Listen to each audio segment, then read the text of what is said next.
This was mostly the Lakers not looking good at all. They are in a slump. They only shot 40% from the field. They were 6 of 31 from three. They're 12-9 now, Bill. I know, it's a long NBA season, but the Lakers are trending down right now.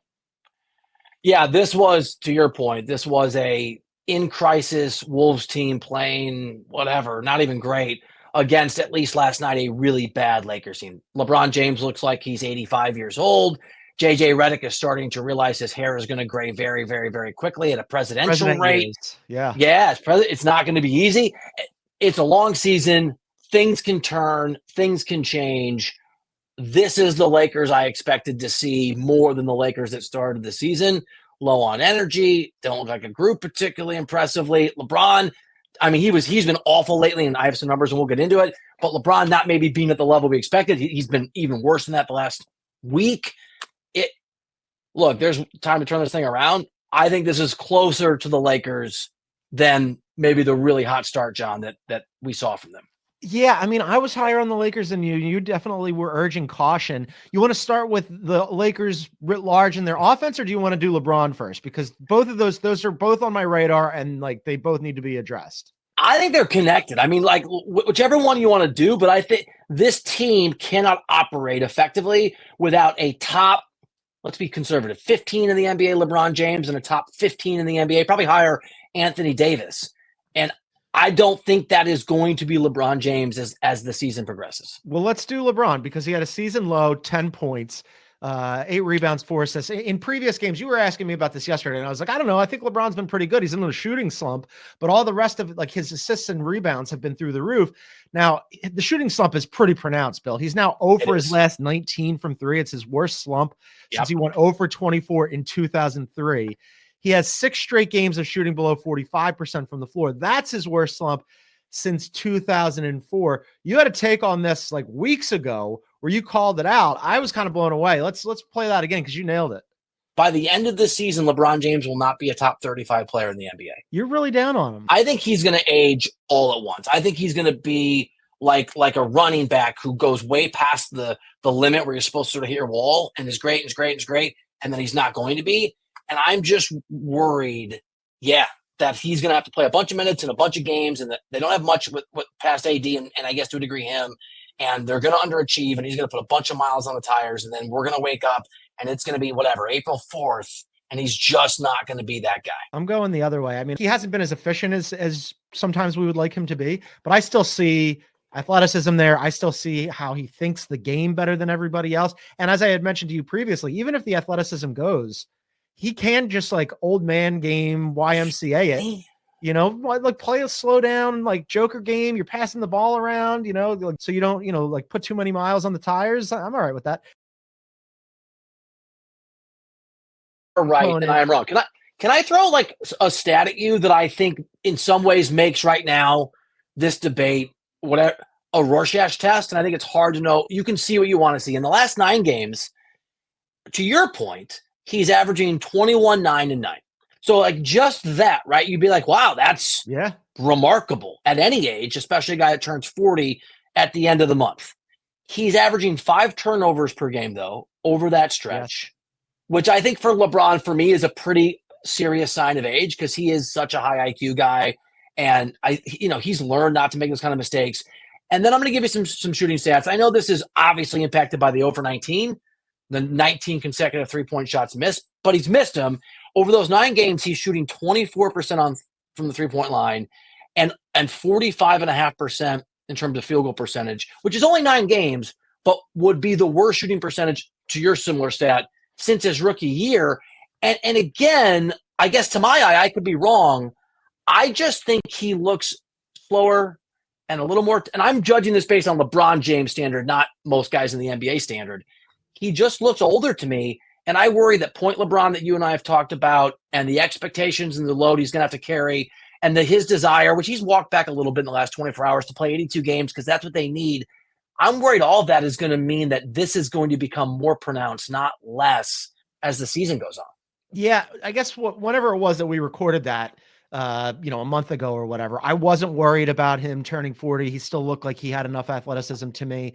This shooting slump, though, and again, I still do believe that the old man YMCA game, LeBron, could be effective because of what you just said. I mean, he needs to limit the turnovers. The turnovers have been a problem, but he's been rebounding, passing the ball really well. The slump, though, the shooting slump is where like last night when I was watching that offense just completely stuck in the mud. And we're going to get into the offense and the Lakers writ large, but LeBron nailed it afterwards. He said the offense right now is nasty. Well, part of it being nasty is owed to LeBron not being able to knock down a shot and pressing, super pressing. I mean, like, it just from distance, I'm like, every time he pulls, it feels like he's trying to get one to go down so that he can just like put that off to the side.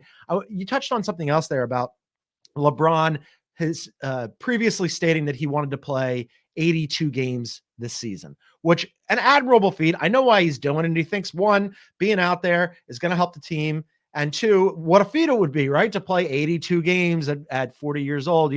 Jordan in his last season did the same thing. I don't know that it's going to behoove him or the team well. JJ was asked about it. He said that exact thing after the game last night. He said, I don't know if that's in the best interest of him and us if he does that, but he hedged it a little bit here. If he's feeling well and feeling good, then he should play. I think JJ is firmly on the fence on this one. What do you think? Do you think he should just take a game off? Is this like a baseball situation where you give the guy a day to just like reboot? Multiple games off. All right, so I have a few thoughts on yes. And by the way, the person LeBron sort of claims to respect the most as a coach is Greg Popovich. And Popovich, before this was the thing to do, was the master with those Spurs teams at the end that competed against LeBron when LeBron was with the Heat at limiting his guys' minutes. And if you go back and you look at I think it's the last Spurs championship, every one of those guys that nobody played 30 minutes a game or more. And my memory of this is like every guy played fewer than 30 minutes per game. I think Tony Parker was the lead minutes getter at 29 and change. Popovich understood that you had to limit these guys' minutes to preserve their excellence and preserve their bodies for the whole season, and it worked. LeBron needs to lean into that. And there's a few thoughts that I have as relates to why he's got to do this. One, John, I think the shooting slump is a sign that it's getting harder to do the things he needs to do for his team. And to your point, all right, rebounding, assists.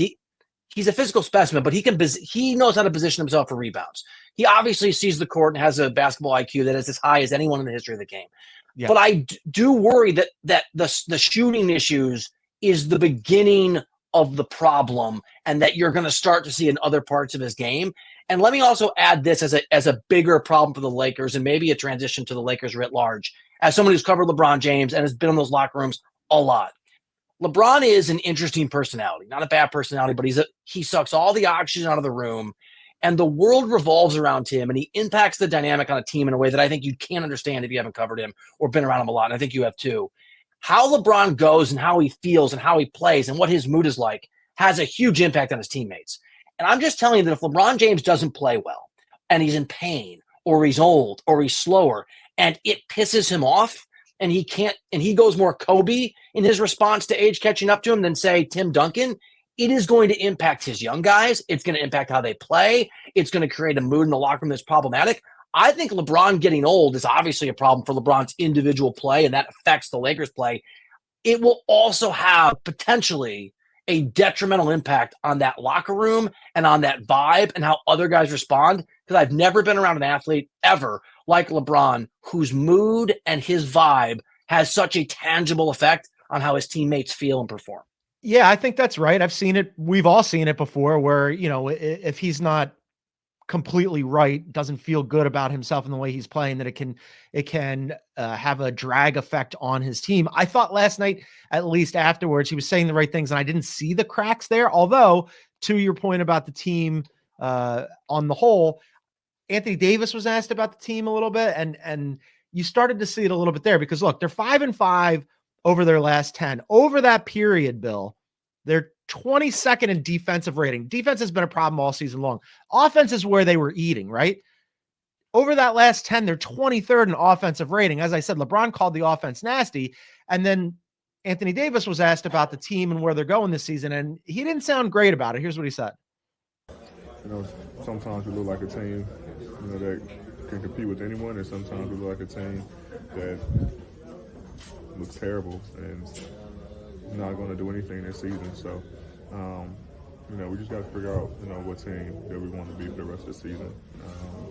I know everybody's mindset in here in our goals, but we got to translate it to the floor.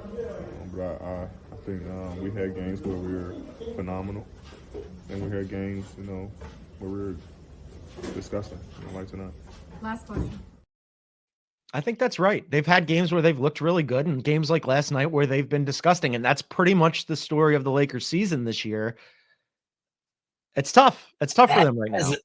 That is a bad vibe. I mean, it's a long season and things can turn. I have certainly learned the hard way what it is to count LeBron James out. My first year covering him in Miami, but it's a cliche, but the cliches eventually become true and they smack you in the face.